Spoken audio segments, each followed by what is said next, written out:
என்னுடைய வார்த்தைகளை கடந்து செல்வோம். யோவான் செய்திகள் 8ஆம் அதிகாரத்தில் 32வது வசனம். எல்லாரும் தெரிந்து கொள்ளுங்கள். சத்தியத்தை அறிவீர்கள், சத்தியம் உங்களை விடுதலையாக்கும் என்று சொல்லி வேறு சத்தியங்கள் இன்றைக்கு நமக்கு சோதிக்கப்படுகிறது. ஆண்டவராகிய இயேசு கிறிஸ்து இந்த பூமியில் வாழ்ந்த நாட்களிலே பல சத்தியங்களை பழைய ஏற்பாட்டில் சொல்லப்பட்டதை நிறைவேற்றும்படி வந்தார். அதோடு மாற்றமல்ல, அந்த சத்தியத்தை விளக்கி சொன்னார். அதை நாம் தயவு செய்து இந்த நாளிலே ஒரு 3 காரியங்களை பார்க்க போகிறோம். சத்தியம் எப்படி பொய்யானது, அது முதல் தெரிந்து கொள்ள வேண்டும். பொய்யை தெரிந்து கொண்டால்தான் உண்மை உள்வாங்க முடியும். பொய்யை தெரிந்து கொள்ளாவிட்டால் உண்மை தெரிந்து கொள்ள வாய்ப்பு இல்லை. அந்த சராசரிகளை உண்டாக்கின கர்த்தர் எல்லாவற்றையும் மனிதனுக்காக உருவாக்கி உண்டாக்கி அவன் கரத்துல தான் கொடுத்தார். கொடுத்து இவைகள் எல்லாவற்றையும் நீங்கள் ஆண்டு கொள்ளுங்கள், அவனுக்கென்று ஒரு தோட்டத்தையும் உருவாக்கி அந்த தோட்டத்தில கொண்டு வந்து இந்த தோட்டத்தில் உள்ள அத்தனை பழங்களையும் கனிகளை நீ சாப்பிடலாம், நன்மை தீமை அறியத்தக்க இந்த ஒரு கனி மட்டும் நீ சாப்பிடக்கூடாது என்று சொல்லி கர்த்தர் தன்னுடைய பிரமாணத்தை அவர்களுக்கு சொல்றார். எல்லாவற்றும் உனக்கு உரிமை உண்டு, எதுவும் உரிமை உண்டு. நீ சாப்பிடுவதற்கு உரிமை உண்டு, நீ சாப்பிடாமல் விட்டு விடாதற்கு உனக்கு உரிமை உண்டு. ஆனால் இதை நான் சொல்லும் காரியத்தை நீ செய்து விடுவாய் என்று சொன்னால், அந்த தவறை நீ செய்வாய் என்று சொன்னால் நீ சாகவே சாவாய். உண்மை என்ன? இந்த கனியை சாப்பிடும் நாளிலே சாகவே சாவாய். நடந்தது என்ன? ஏதேன் தோட்டத்துக்குள்ளே சர்ப்பத்தின் வழியாய் பிசாசு ஏவாளிடத்தில் பேசுகிறார். நன்றாய் தேவனுடைய பிள்ளைகள் தெரிந்து கொள்ள வேண்டும். சில உண்மைகளை தேவனுடைய பிள்ளைகளுக்கு கர்த்தர் வெளிப்படுத்துகிறார். அதை நம்மிடத்திலிருந்து அவன் தெரிந்து கொள்ள வேண்டும் என்று விரும்புகிறான் பிசாசானவன். ஆனால் நாம தான் என்ன நினைச்சிட்டு இருக்கிறோம், அவனுக்கு எல்லாம் தெரியும், சர்வ வியாபி என்று நாம் நினைக்கிறோம். சர்வ வியாபி அவன் அல்ல. சர்வத்தையும் தெரிந்து கொண்டவர், சர்வத்தை உண்டாக்கிறவர், உன்னையும் தெரிந்து கொண்டவர், என்னையும் தெரிந்து கொண்டவர், அவர் ஒருவருக்கு தான் எல்லாமே தெரியும். அவனுக்கு ஒரு காரியம் தெரியவில்லை, என்னவென்று எந்த கனியை சாப்பிடக்கூடாது என்று கர்த்தர் சொன்னார் என்று சொல்லி வேதவசனத்தை கவனிக்க. எல்லா கனியும் சாப்பிடக்கூடாதா என்று கேட்டார். உடனே அந்த பெண்மணி படப்பிசாச எல்லாத்தையுமா சாப்பிட வேணான்னு சொன்னார். எல்லாத்தையும் சாப்பிட சொன்னார். இதை மட்டும் தான் சாப்பிட வேணான்னு காட்டி சொன்னோமா, இந்த ஒரு கனி மட்டும் தான் சாப்பிட வேணான்னு சொன்னாரு, மற்றதான் சாப்பிட. இப்ப விஷயம் யாருக்கு தெரிஞ்சு போச்சு? உண்மை யாருக்கு தெரிஞ்சு போச்சு? பிசாசுக்கு தெரிஞ்சு போச்சு. இப்ப இவன் பேசுறான், என்ன பேசுறா? நீங்க எல்லாம் இதை சாப்பிட்டீங்கன்னா கடவுள் போல ஆயிட வேண்டாம். இவன் ஏற்கனவே கடவுள் மாதிரி தான் இருக்கிறாங்க. தேவர்களை போலதான் அவருடைய சாயலாக அவருடைய சிஸ்டத்துல இருக்கிறார்கள். அதை நீ சாப்பிடும் நாளிலே சாக மாட்டாய். கர்த்தர் சொன்ன வார்த்தை என்ன? நீ சாப்பிடும் நாளிலே சாகவே சாவாய். நீ சாப்பிடும் நாளே சாகவே சாகுவாய். இந்த ஒரு பொய்ய உள்ளா நெய்ய வெளியே. இன்றைக்கும் உலகத்துல விசுவாசிகளாலும் சரி, உலகமானாலும் சரி, பொய்யை நம்புகிற அளவுக்கு உண்மையை நம்புவதில்லை. புரியுதுங்களா? இந்த வேத வசனத்தின் வழியா நீங்கள் வீடுகளில் போய் சிந்திக்க வேண்டும். சத்தியத்தையும் அறிவீர்கள், சத்தியம் தான் உங்களை விடுதலையாக்கும். பொய் உங்களை விடுதலையாக்க முடியாது. பொய் தான், உண்மைதான் உங்களை விடுதலையாக்கும். நாம் ஆராதிக்கிற தேவன் அண்ட சராசரங்களை உண்டாக்கிற தேவன், பொய்யுரையாத தேவன், பொய் சொல்லுகிற தேவன் நீயும் நானும் ஆராதிக்கவில்லை.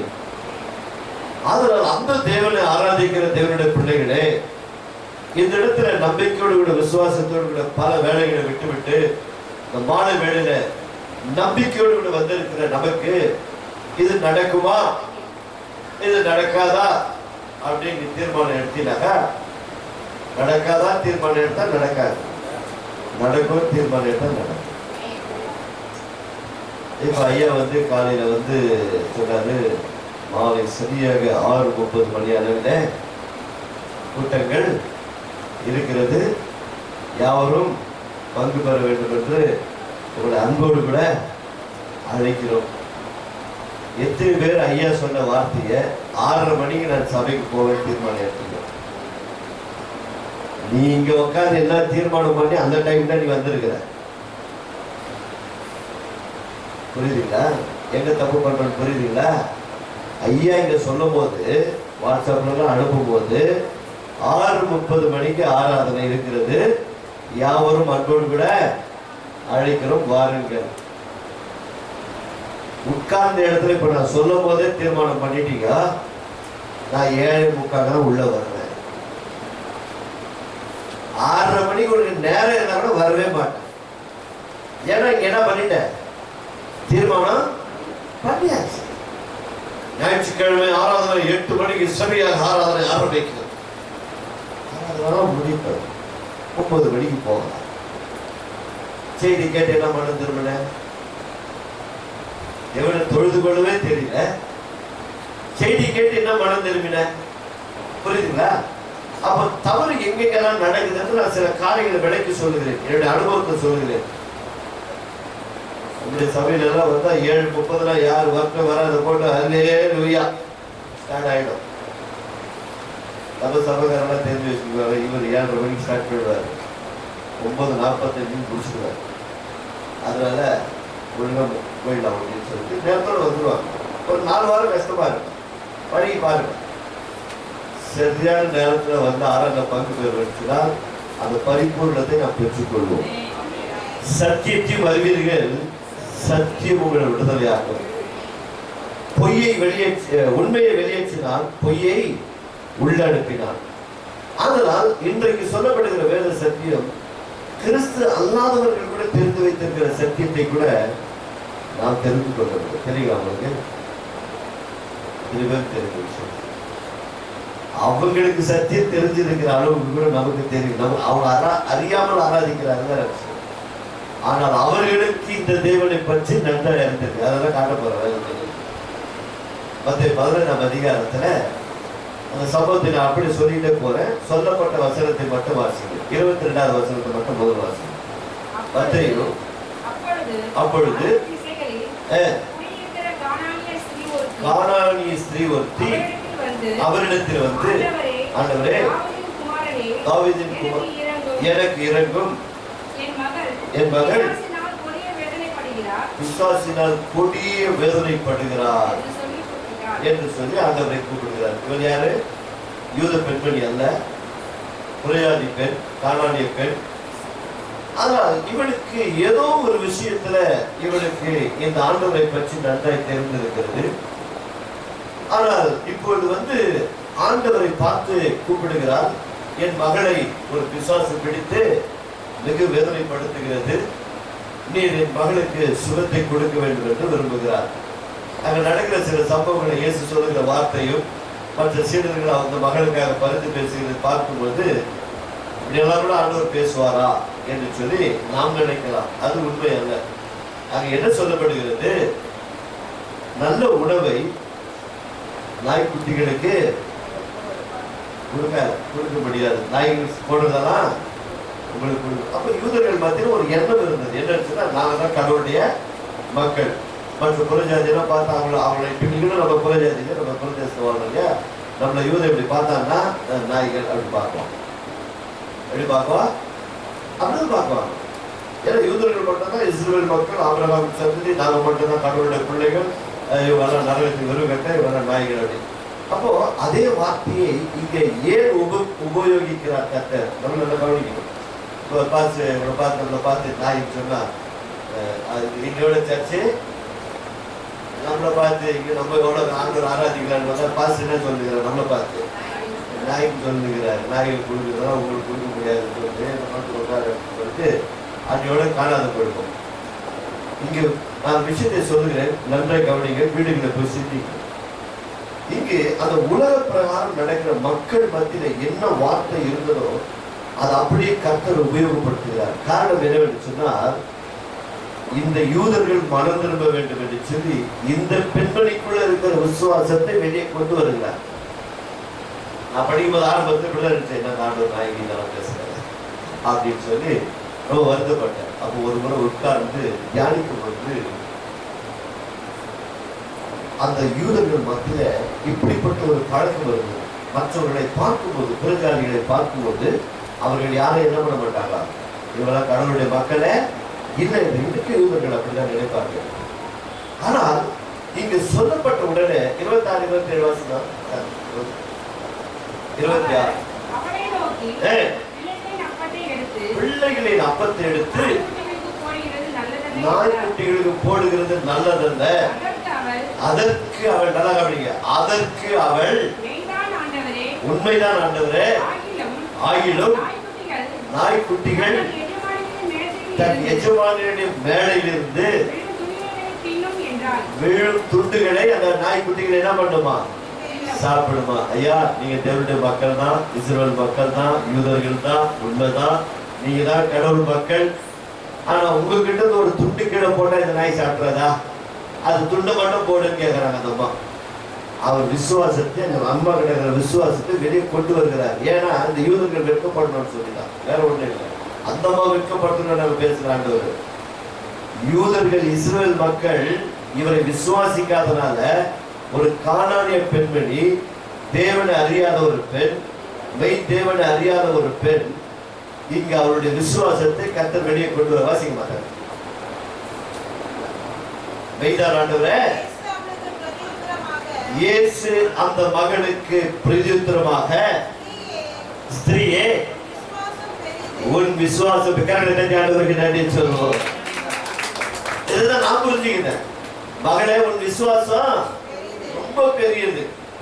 ஏன் சொன்னா, நான் சிருஷ்டித்து, நான் தேவனால் இந்த பிள்ளைகளை தனியாக இந்த உலகத்திலிருந்து பிரித்தெடுத்து இவர்களை ஆசீர்வதித்து மற்ற ஜனங்கள் எல்லாம் பார்க்கும்போது இவர்கள் ஆராதிக்கிற தேவன் நல்ல தேவன் என்று சொல்லி நான் இவர்களை ஆசீர்வதித்து வைத்தால் இவர்கள் என்ன நினைக்கிறாங்க, மற்ற ஜனங்களை பார்க்கும்போது நான் இப்போ ஒரு கேவலமாய் நினைத்துக் கொண்டிருக்கிறார்களே, அப்படி கேவலமாய் நினைத்த மகள் மத்தியில என்னை பற்றி நன்றாய் தெரிந்து, ஆண்டவரே என் மகளை ஒரு பிசாசு பிடித்திருக்கிறது ஆண்டவரே, அந்த மகளுக்கு ஒரு விடுதலை கொடுங்க என்று கேட்கிறார். சிந்தித்து பாருங்க, ஆண்டவர் எப்படி கனப்படுத்துகிறார் பாருங்க. இன்னைக்கு வரைக்கும் வேதத்தில் இருக்கு அந்த மகளை பற்றி, அந்த கானானிய பெண்மணியை பற்றி ஆண்டவர் சொல்கிறார், சரியே உன் விசுவாசம் ரொம்ப பெருசு. நீங்க எத்தனை பேர் விசுவாசிக்கிறீங்க சொல்லுங்க.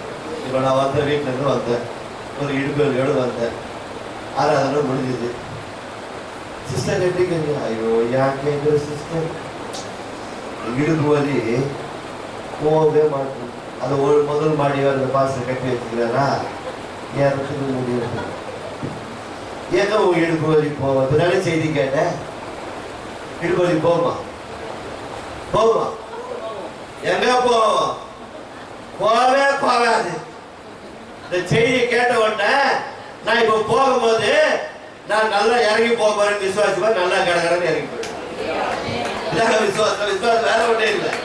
நீ வரும்போது எப்படி வந்தன்றது இல்லை, நான் போகும்போது எப்படி போவேன்றதான் விசுவாசம். கண்களால் காண்கிறது விசுவாசம் அல்ல, காணாதது விசுவாசம். அதை பத்தி தான் பார்க்க போறோம். ஒரு மகள் வாசிக்க முழு வசனத்தை வாசிங்க. சரியே உன் விசுவாசம் பெரியது, நீ விரும்பினபடி உனக்கு ஆக கடவுது. இந்த அந்த நேரமே அவள் மகள் ஆரோக்கியக்காரனை ஆண்டவருக்கு நன்றி சொல்லுவோம். அவளுடைய மகள் அந்த நொடி பொழுது தேவனுடைய வாயிலிருந்து ஒரு வார்த்தை வரும் என்று சொன்னால், அந்த நிமிஷத்திலே அந்த நொடி பொழுதிலே அந்த வியாதி, அந்த பிசாசு எதுவா இருந்தாலும் கடந்து போயிடும். எப்படி தெரியுங்களா, அந்த மகளுடைய விசுவாசம். மகளே, உன்னுடைய விசுவாசம் ரொம்ப பெருசு. என் ஜனங்கள் விசுவாசிக்கவில்லை என்னை, என் ஜனங்களுக்கு எத்தனையோ நன்மைகளை செய்தேன், அவர்கள் நம்பாத நீ என்னை நம்பினபடியால் மகளே உன்னுடைய விசுவாசம் ரொம்ப பெரியது. சொன்ன அடுத்த நொடி பொழுது அந்த மகளை பிடித்த அந்த பிசாசு ஓடி போச்சு. எதனா மேஜிக் ஷோ காட்டினாங்களா? தலைகிரியை பிடிச்சி ஆட்டாரா? இருக்கிற 4 முடியை பிடிச்சி போட்டாரா? வலிமைச்சு அவங்க முடிக்கலாம் பிடிச்சி போட்டுருவோம். வேற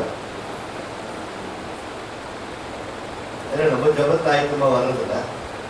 போட்டு தலையை ஆட்டினா தலை வலி தான் வரும், கழுத்து வலி தான், நரம்பெல்லாம் பிடிச்சிக்கும், இருக்கிற வேலை ஜாஸ்தி ஆகும்.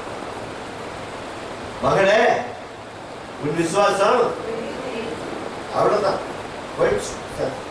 இனி இங்க இருக்கிறது பிரயோஜனமே இல்லை. நமக்கு தெரிஞ்ச பகுதி தான்.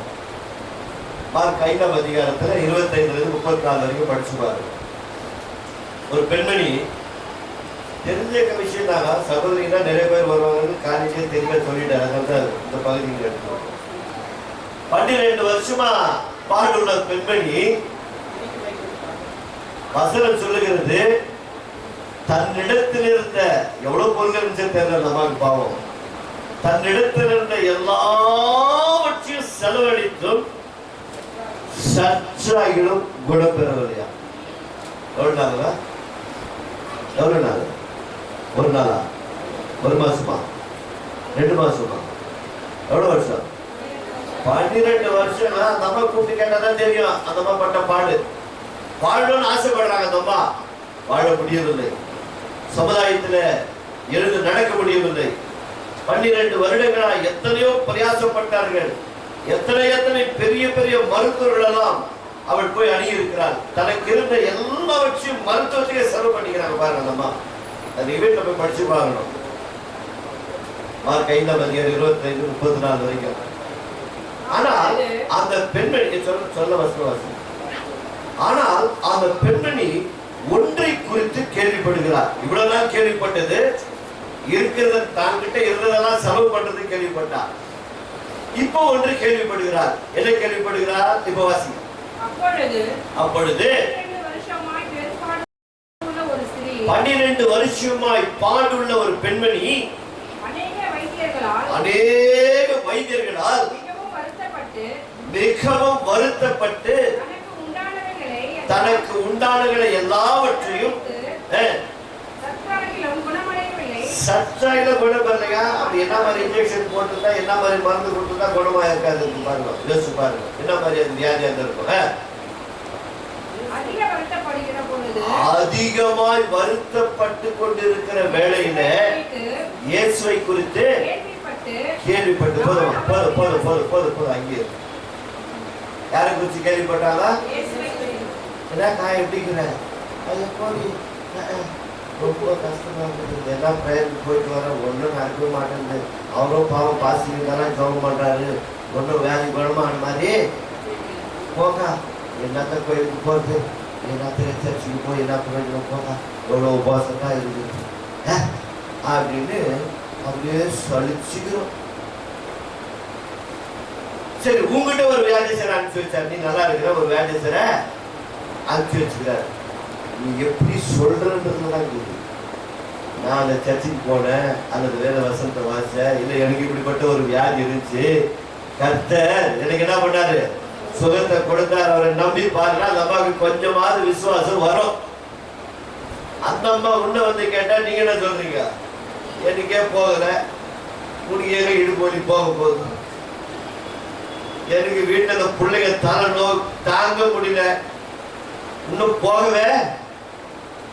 இது சுவிசேஷமா? விசேஷமே இல்லைங்க. அது இந்த அம்மாவுக்கு யார் வந்து என்ன சொன்னாங்களோ தெரியலங்க. இந்த அம்மாவுடைய விசுவாசத்தை பாருங்க. இயேசுநாதரை பார்க்கவே இல்லை, இயேசுநாதரை பார்க்கவே இல்லை. அந்த ஐயாவை பத்தி கேள்விப்பட்டுச்சு, அவ்வளவுதான். என்னன்னு 12 வருஷமா இந்த மாதிரி பாடுபட்டு ரொம்ப கஷ்டப்பட்டு நான் பார்த்தேன். எனக்கே பரிதாபமா இருக்குது.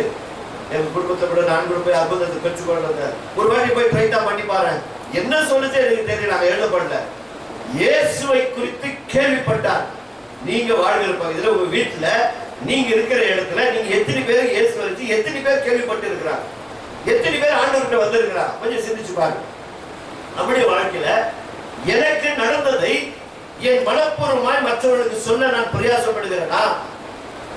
இந்த பெண்மணி கேள்விப்பட்டவுடனே ஒரு தீர்மானம் எடுக்கிறார்கள். அதான் நீ வீட்டை விட்டு வெளியே வரும்போது தீர்மானம் எடுக்கணும். அந்த தீர்மானம் எடுத்த கீழே போகும்போது நல்லா கிடுகிடு நடந்து போயிடுது.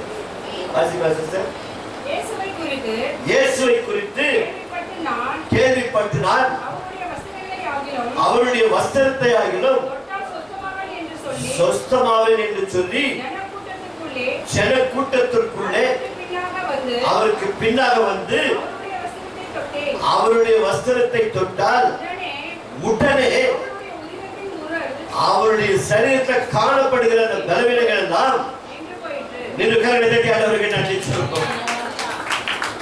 வீட்டுல வரும்போதே தீர்மானம் பண்ணிட்டாங்க, போவேன் தொடுவேன் சொகம் சொகம் சொல்லுங்களேன் சொகம் ஆயிடுவேன். வீட்டுல வரும்போதே தீர்மானம் பண்ணிட்டாங்க. பெரிய பெரிய கன்வென்ஷன் மீட்டிங் நடக்கும்போது நீங்க பார்க்கலாம். ஏன்னா நாங்களாம் அதில் கொஞ்சம் அனுபவிச்சுக்கிறோம். ஐயா நீ நாட்டை வரீங்களா? நாட்டோட்டு இருப்பா பெரிய பாஸ்டர் எல்லாம் பெரிய ஞானிங்க அதை நாட்டோட்டு இருப்பா. ஐயா கொஞ்சம் வரீங்களா? எங்கய்யா இந்த மீட்டிங் நடக்குது, இந்த மனோராக இருக்கிறாங்க, போயிட்டு வர்றாயா? சரிங்க ஐயா இந்த கூட்டம் முடிஞ்ச உடனே நாட்டை இங்கே நிற்க வச்சு ஐயா கூட்டிட்டு போகும். அப்ப என்ன தீர்மானத்தில் வந்தீங்க? மனோரா வரப்போறாரு, போகும்போது மனோரா தான் போக ஆட்டை இங்கே நிற்க வச்சு. இது விசுவாசம். ஆட்டோ கூட்டின்னு வந்து நீ போயிட நான் வரும்போது வீட்டுக்கு நடந்து வரேன்.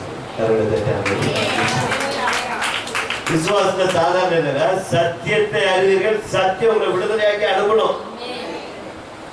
சத்தியம் வந்த பிறகு வேத வசனம் அவருடைய வாயிலிருந்து ஒரு வார்த்தை வந்த உடனே இமைப்பொழுது உனக்கு அற்புதம் நடக்கணும். அந்த வார்த்தையை நீ உள் வாங்கணும். உள் வாங்கி என் தேவன் நிச்சயமா என் வாழ்க்கையில, என் குடும்பத்திலே, என் சமுதாயத்துல என்னை நிமிர்ந்து நிற்க செய்வார். அதான் விசுவாசம். விசுவாசம் வேற ஒன்றே இல்லை. ஏன்னா அவங்களுக்கு அற்புதம், அவங்களுக்கு படுப்பாவின் கூட நல்லா இருக்கிறாங்க, அவங்களுக்கு எல்லாம் நடக்குது, நம்மளுக்கு ஒன்றும் நடக்குது, நடக்கவே நடக்க. ஏன்னா படுப்பாவி கோயிலுக்கு வரனால அங்கேயிருந்து விசுவாசிக்கிறேன் நான். கடவுள் பார்த்துக்காரு விடுப்பா கேட்கிறாரு. நம்ம கோயிலுக்கு வந்து வசனத்தை கேட்டு எல்லாம் கேட்டு கொஞ்சம் விட இந்த கடவுளுக்கு இறக்கமே முடிவு பண்ணிட்டு போறோம். சபையில எல்லாம் சொல்லிக் கொடுக்க ஒன்று. அநேக குடும்பங்களில இந்த கணவன்மார்களுக்கு ப்ராப்ளம் இருக்குது இல்லையா? குடிச்சிட்டு வந்து கேடா பண்ணுவாங்க. அதை வந்து பாஸ்டர் என்கிட்ட சொல்லுவாங்க. பாஸ்டர் ஜெபம் பண்ணுவார். பாஸ்டர் சில நல்ல ஆலோசனைலாம் கொடுத்து அனுப்புவார். அப்போ என்ன நடக்கும் அப்படின்னு சொன்னா, பாஸ்டர் சும்மா இல்லையா, பேர் சொல்லி ஜெபம் பண்ணிடுவார். கிறிஸ்டி குடிக்காரனா இருக்கிறான், அவனை மனம் பெறும்படி சபையார் யாரும் ஜெபிப்போமாக. என்ன பண்ணுவோமாக? பாவம் மகள் லீனா மிகவும் கண்ணீர் வடிக்கிறார்கள். கிழவர் கிறிஸ்டி குடித்து விட்டு மிகவும் வடிக்கிறார்கள். இந்த நியூஸ் எவ்வளவு போச்சு? அவருக்கு அதிக போயிடுச்சு. வீட்டுல தான் என் உயிர் எடுக்கிற, சபையிலையோ என் மானத்தை எடுத்துட்டியா? சபையிலையோ இப்ப நான் எப்படி குடி விடுற சொல்ல?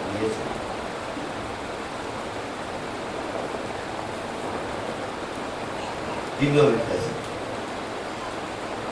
இந்த ஜென்மத்தை அந்த மனுஷன் திருந்தவே மாட்டாங்க. நான் பண்ணிட்டேன், திருந்த மாட்டேன் முடிவு பண்ணிட்டேன். முடிவு பண்ணிட்டு எதுக்கு ஜாப் பண்ணி டைம் வேஸ்ட் பண்ணுகிறேன்? புரியுங்களா? நான் சொல்ற பாஷை புரியுங்களா? பெங்களூர் பாஷை தமிழ். என் கடவுளை மனம் திரும்ப மாட்டான்னு முடிவு பண்ணிட்டேன். ஊரெல்லாம் இந்த மனுஷன் திருந்தவே மாட்டான்னு சொல்லுகிறேன். ஆனா பாசிப்பில் என் கடவுள் மனம் திரும்ப ஜாப் பண்ணுறது எது பண்ணுறேன்? புரியுங்களா? சொல்ற பாஷை புரியுது, நிறைய பேர் புரியுது. நீ எப்படி ஜாப் பண்ணனா, அவர் எவ்வளவு பேர் பாவினா இருக்கட்டும், எவ்வளவு பேர் தீமையை செய்யட்டும், எவ்வளவு பேர் பாவத்தெல்லாம் செய்யட்டும், ஓகே, நீ பாவம் செய்யறது தானே, நீ ஆண்டவரை ஏற்றுக்கொண்டது தானே, நீ ஆண்டவரை விசுவாசிக்கிறது தானே. நீ எப்படி ஜெபம் பண்ணனா, நிச்சயமா என் ஜெபம், என் கண்ணீர் தேவனுடைய பாதத்துல போவோம். இன்றைக்கு நாளைக்கு என் வீட்டுக்காரு மாறுவார், விசுவாசி மாதிரி மாறிடுவார்.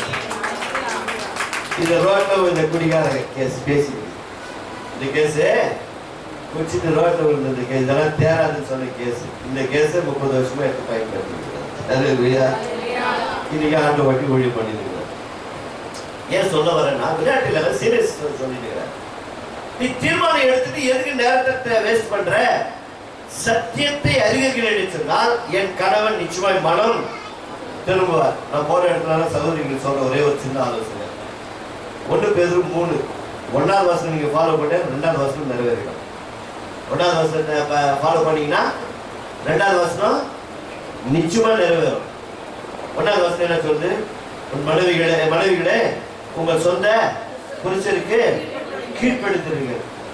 நாத்தனாருக்கு கீழ்ப்படிவாங்க, மாமனாருக்கு கீழ்ப்படிவாங்க, மாமியாருக்கு கீழ்ப்படிவாங்க, எல்லாருக்கும் கீழ்ப்படி. யாரும் கீழ்ப்படி மாட்டீங்க?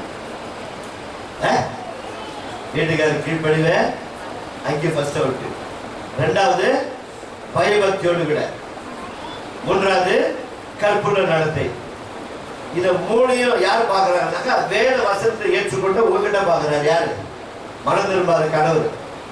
இந்த 3 கரெக்ட் இருந்துச்சுன்னா வேதம் சொல்லுது, போதனை இன்றி முடியாதுன்னு சொன்ன டெய்லி பிரசவம் பண்ண தேவையில்லைங்க. அவர் எவ்வளோனா சாப்பிட்டு வரட்டும், எவ்வளோனா இது பண்ணிட்டு வரட்டும். போதனை இன்றி புருஷனை ஆதாயப்படுத்தி கரெக்டாக தட்டியாடுன்னு சொல்லுவோம். இந்த 3 ஃபாலோ பண்ணிட்டீங்கன்னா 4வது அவர் செயல்பட்டுருவார். என்னுடைய வாழ்க்கையின் அனுபவங்கள். அதனால என் அன்பார்ந்தவர்களே, விசுவாசம் என்பது கண்டல்ல, காணாமல் விசுவாசிப்பது. தேவனுடைய வார்த்தை நீ கேட்கிறாய். ஒரு பெண்மணி வேதத்தில் எழுதப்பட்டு இருக்கிறது. 12 வருஷமாய் பாடுள்ள ஒரு ஸ்திரீ இயேசுவை இன்னும் பார்க்கவில்லை. ஏதோ ஒரு விதத்துல கேள்விப்பட்டால் அவர் ஒரு தீர்மானம் எடுக்கிறார். என்ன சொல்லி 1000 கூட்டம் ஜனம் அவர் பின்னாடி போயிட்டு இருக்குது. எல்லாம் உரசிக்கிட்டு தான் போயிட்டு இருக்கிறாங்க. யாருக்கிட்டையும் வரமா போகவே இல்லை. இந்த மாதிரி மட்டும் எப்படி வரமா போயிடுச்சு? ஏன்னா இந்த அம்மா வீட்டை விட்டு வெளியே வரும்போது என்ன பண்ணிட்டாங்க? தீர்மானம் பண்ணிட்டாங்க, நான் போவேன், அவருடைய ஆடை தொடுவேன், நான் சுகம் பெறுவேன். இப்ப இந்த ஆராதனைக்கு வந்திருக்கிறீங்க. இன்றைக்கு இந்த விடுதலை கூட்டத்துக்கு நான் வந்திருக்கிறேன். எனக்கு ஒரு விடுதலை கிடைக்க போகிறது. என் வீட்டுக்காரர் மனம் திரும்புவார். என் பிள்ளைகளுடைய வாழ்க்கை எதிர்காலம் ஆசீர்வதிக்கப்படும். என் கர்ப்பத்தின் கண்ணி ஆசீர்வதிக்கப்படும். பல நாட்களாய் கண்ணீர் வடிகள் என் கண்ணீர் துடைக்கப்படும். என் கடன் பிரச்சனைகள் மாறும். என் இருக்கிற வியாதிகள் இயேசுவின் நாமத்தினாலே என்னை விட்டு நீங்க போகிறது. விசுவாசம்னா ஏதோ கண்ணை பார்த்தாலும் விசுவாசிக்கிறது. அதான் தோபாக்கு சொல்றாரு, என்ன இவ்வளவு நாள் நம்ம கூட இருந்துட்டு இதை போய் விசுவாசிக்க போயிட்டு அதே மாதிரி தொழியா அப்படின்றாரு. ஆண்டவரின் பாதத்தை விட்டார். இந்த சந்தேகப்பட்ட தோமா தான் நம்ம ஊர் நாட்டுக்கு வந்தாரு. அதுவும் சென்னைக்கு வந்தாரு. நம்மளும் அவரை வரை சில நேரத்தில் சந்தேகப்பட்டோம். ஜபத்துக்கு போயிட்டு வரும்போது தான் அவர் கொஞ்சம் அதிகமா இருப்பார். ஜபத்துக்கு போயிட்டு வந்த பிறகுதான் வீட்டில் உள்ள டான்ஸ் ஆடிட்டே இருப்பார். என்ன ஆச்சுன்னா இவ்வளோ ஜபம் பண்ண பார்த்தா ஒன்றும் மாறுதல் இருக்காது. உடனே மாறுதல் பார்க்க முடியாது. விதையை போட்ட உடனே நாளைக்கே செடி வந்துருந்தா இல்லைங்களா? விதையை போட்டா உள்ள போயிட்டு அது தண்ணியில ஊறின பிறகு தோல் உரிக்கப்படணும். தோல் உரிக்கப்பட்டு தான் மேலே வெளியே வரும். அப்போ இது வரைக்கும் அந்த விதை என்ன பண்ணணும்? பூமியில காத்திருக்கணும். அது போல நீ ஜபித்து இருக்கிறாய். உன்னுடைய நடவடிக்கை அவர்கள் காத்திருக்கிறார்கள். ஒரு நடவடிக்கை பார்த்துட்டு மனதிரும்ப காத்திருக்கிறார்கள். ஒரு சில நேரத்தில் மனதிரும்பின தோல் மேலே உட்காந்துக்கிறாங்க. திருப்பி என்ன பண்ற? பழைய புள்ளி அந்த இதுக்கு போயிடும். அதனால தயவுசெய்து நண்பார்கள் கூட விசுவாசம் என்பது 12 வருமா எல்லாவற்றையும் தொலைத்து போய் எல்லாவற்றையும் இழந்து போய் யாரோ ஒருவர் சொன்ன அந்த வார்த்தை கேட்டு அந்த பெண்மணி இயேசுவின் ஆடையை தொட்டு சுகம் பெற்றார் என்று சொன்னார். அதே சுகத்தின் வல்லமை இன்றைக்கு செயல்படுகிறது. அந்த சுகத்தை உனக்கு கற்றுக் கொடுக்க காத்திருக்கிறார். யோவான்ல 2 பகுதி இருக்கு. 1 மட்டும் நீங்க பார்க்கணும். 4ஆம் அதிகாரத்துல அங்க ஒரு ராஜாவுடைய மனுஷன் என்ன செய்கிறார்? தேவனிடத்துல ஐயா என் பிள்ளை மரண அவஸ்தையில் இருக்கிறான். என்ன சொல்ற? மரண அவஸ்தையில் இருக்கிறான். தயவு செய்து கொஞ்சம் என்ன பண்ணிடுவான்? சுகம் பெற்று கொடுங்க அப்படின்னு சொல்லி அவன் கேட்டி கொடுக்குறான். 4ஆம் அதிகாரத்துல நீங்க 46 படிக்கலாம். அதை சொல்லும் போது மட்டும் வாசி.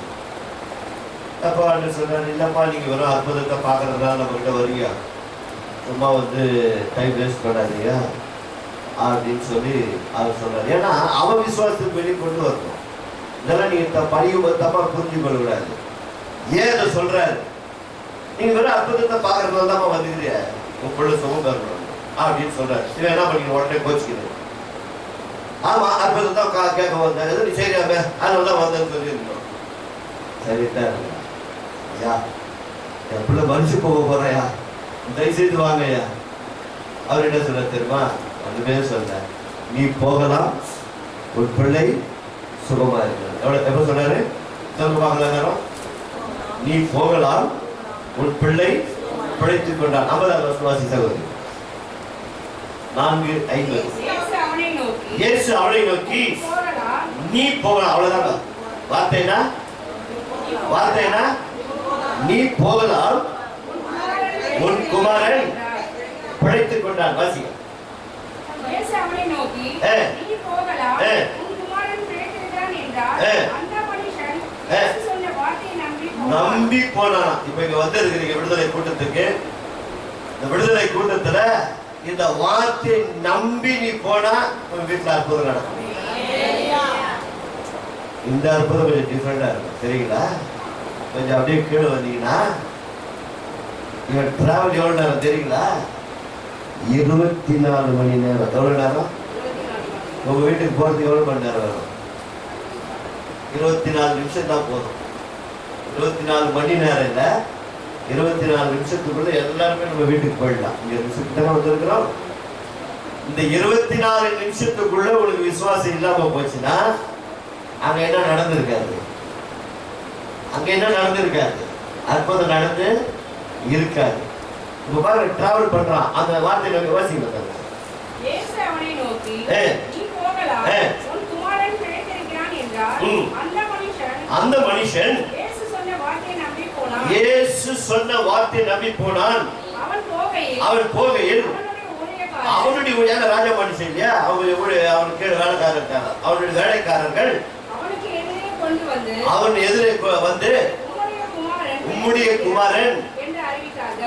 குமாரன் பிழைத்துக் கொண்ட கரங்களை தட்டி ஆண்டவருக்கு நன்றி சொல்லுவோம். இந்த குமாரன் என்ன ஆயிட்டானா? பிழைத்துக் கொண்டான் என்று அவனுக்கு எதிர்கொண்டு வந்து சொல்லுகிறார்கள். இப்ப என்ன நடக்குது பாருங்க. அப்பொழுது அந்த மனுஷன் கேட்கிறான், எந்த மணி நேரத்துல அவன் சுகம் பெற்றான்?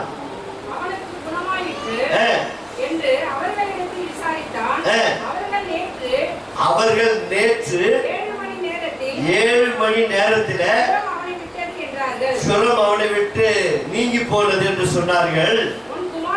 உன் குமாரன் பிழைத்திருக்கிறான் என்று இயேசு தன்னுடனே சொன்ன மணி நேரம்.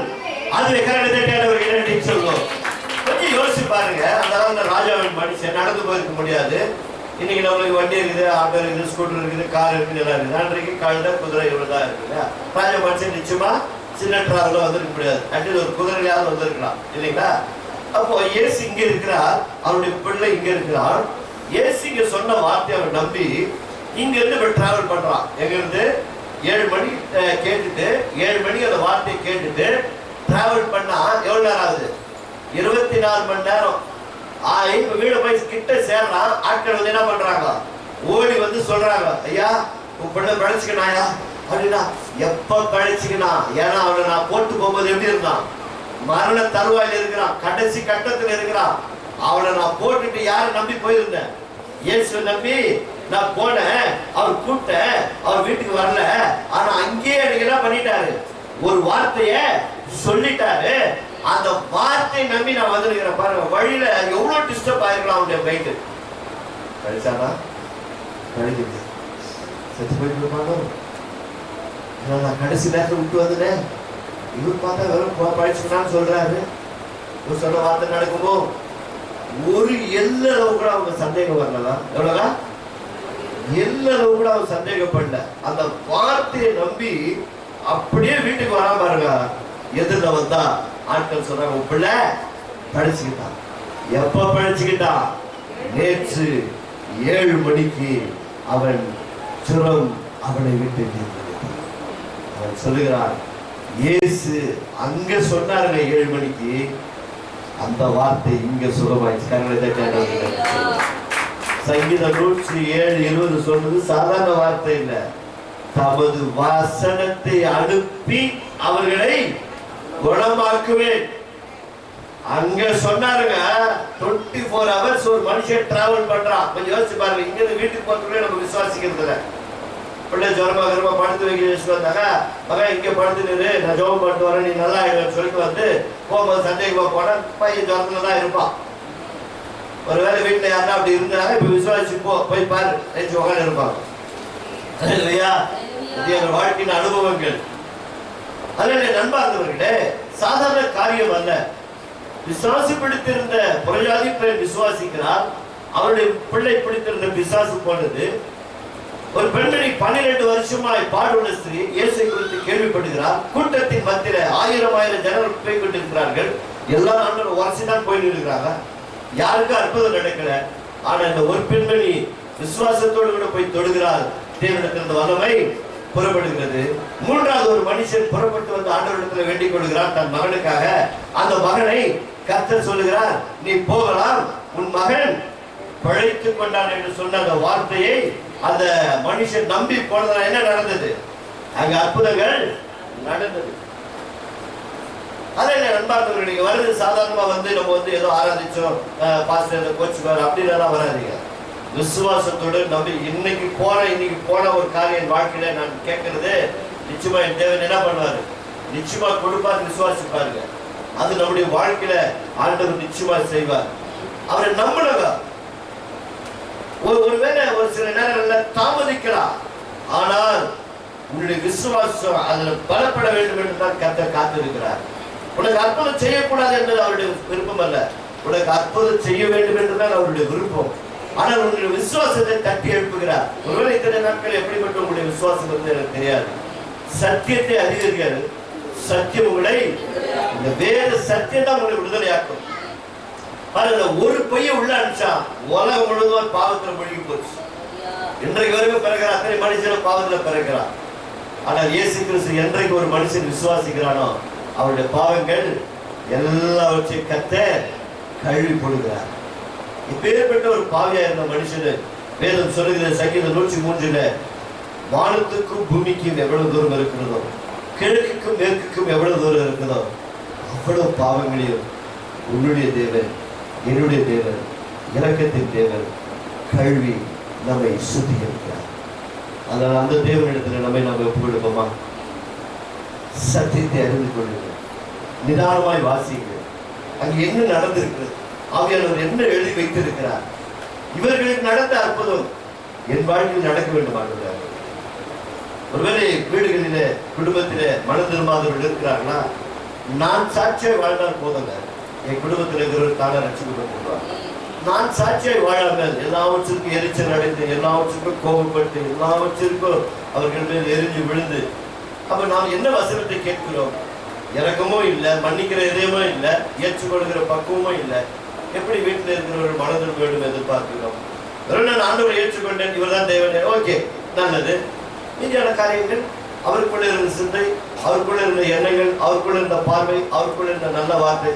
எத்தனை பேர் சில நேரங்களில் சண்டை வந்தா வாரம் பாருங்க இங்கிலீஷ் வார்த்தை அவ்வளோ வேதம் சொல்லுது, நீங்கள் கோபம் கொண்டாலும் பாவம் செய்யாதீர்கள், சூரியன் அஸ்தமிக்கிறவங்க உங்களை எரிச்சல் தனியே கழுவுது.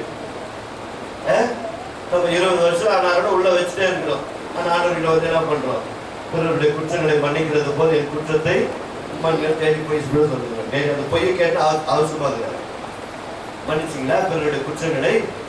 20 வருஷம் கல்யாணத்துல பார்த்தவங்க என்ன சொன்ன வருது பார், நான் பார் வருது பார், ஏய் சின்னப்பாரு எப்படி வா, மாமியார் எப்படியா, அத்தவர் எப்படியா, அவ பிள்ளைங்க எப்படி மனம் திரும்பும்? யோசிப்பாரு. சில நேரங்கள்ல குடும்பத்தின் காரியங்களாக கொண்டு வரும்போது எல்லாம் கொண்டு வரும். அதனால விசுவாசம் என்பது நம்முடைய சாட்சி. நான் எந்த அளவுக்கு வசனத்தை நம்புகிறோம் அந்த அளவுக்கு என் குடும்பத்தில விடுதலை உண்டு. வேலை அப்படிதான் சொல்லுது, நீ விசுவாசித்தால் நீயும் உன் வீட்டாரும் ரட்சிக்கப்பட்டிருக்க. அப்ப நான் எந்த அளவுக்கு கடவுளை விசுவாசிக்கிறேன், என் குடும்பத்தை நிச்சயமா ரட்சிப்பார். ஒரே ஒரு நீதிமான், உலகமே பாவத்துல மொழி இருக்குது, ஒரே ஒரு நீதிமான் நோவா.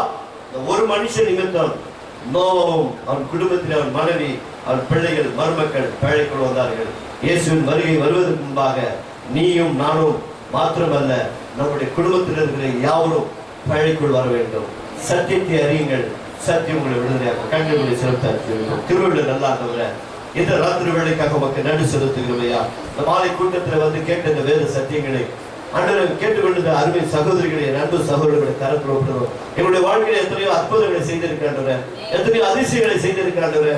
இந்த 3 சாட்சிகளை பார்க்கும்போது ஒரு புறஜாதி பெண் இயேசுவை விசுவாசித்து என் மகளுக்கு நிச்சயமாய் இவர் விடுதலை கொடுப்பார் என்று சொல்லி அந்த விசுவாசத்தை தட்டி எழுப்பி ஆண்டவரே, ஸ்திரீயே உன் விசுவாசம் பெரிது என்று சொல்லி அந்த மகளை கனப்படுத்தியது மாத்திரமல்ல, அவருடைய மகளுக்கு விடுதலை கொடுத்தீர் ஆண்டவரே. ராஜாவின் மனுஷன் வந்தான் ஆண்டவரே, நீ அற்புதத்தை காண்கிறதுனால் நான் வந்திருக்கிறேன் என்று சொல்லும்போது, இல்ல ஆண்டவரே, நீங்க வந்து தயவு செய்து என் பிள்ளை காப்பாற்று என்று சொல்லும்போது, நீ போகலாம், உன் பிள்ளை சுகமா இருக்கிறான் என்று சொன்ன உடனே அந்த வார்த்தை நம்பி கடந்து போன பிறகு அங்க விசுவாசம் செயல்பட்டது ஆண்டவரே. அவன் மாத்திரமல்ல, அந்த வார்த்தை கேட்ட அற்புதத்தை பெற்றுக்கொண்ட அந்த ராஜாவின் மனுஷனும் அந்த குடும்பத்தார் ரட்சிக்கப்பட்டார்கள் என்று வேதத்தில் எழுதப்பட்டிருக்கு. அப்படியே எங்கள் நிமித்தமான எங்கள் குடும்பங்களில் சகோதர சகோதரிகள், கணவன் மனைவி பிள்ளைகள் ஆண்டவரே ரட்சிக்கப்பட பிழைக்குள் வர கர்த்தர் உதவி செய்யும்படியா ஜெபிக்கிறோம் அப்பா.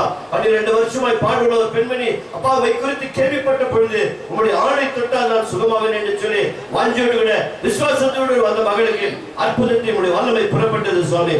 அதுபோல இங்க வந்திருக்கிற என் அன்பு சகோதர சகோதரிகளுக்கு எத்தனையோ பலவீனங்கள் உண்டாண்டன.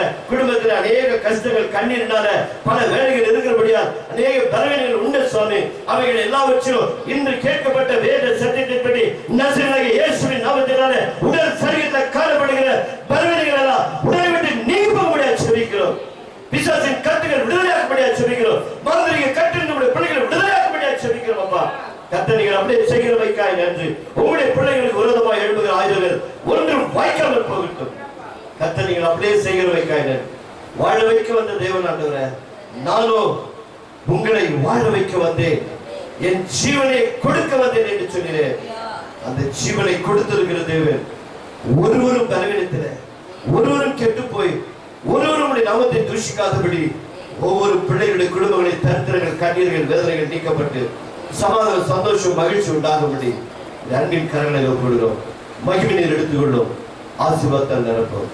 இயேசுவின் நாமத்தினால் பிதாவே, ஆமென். Thank you.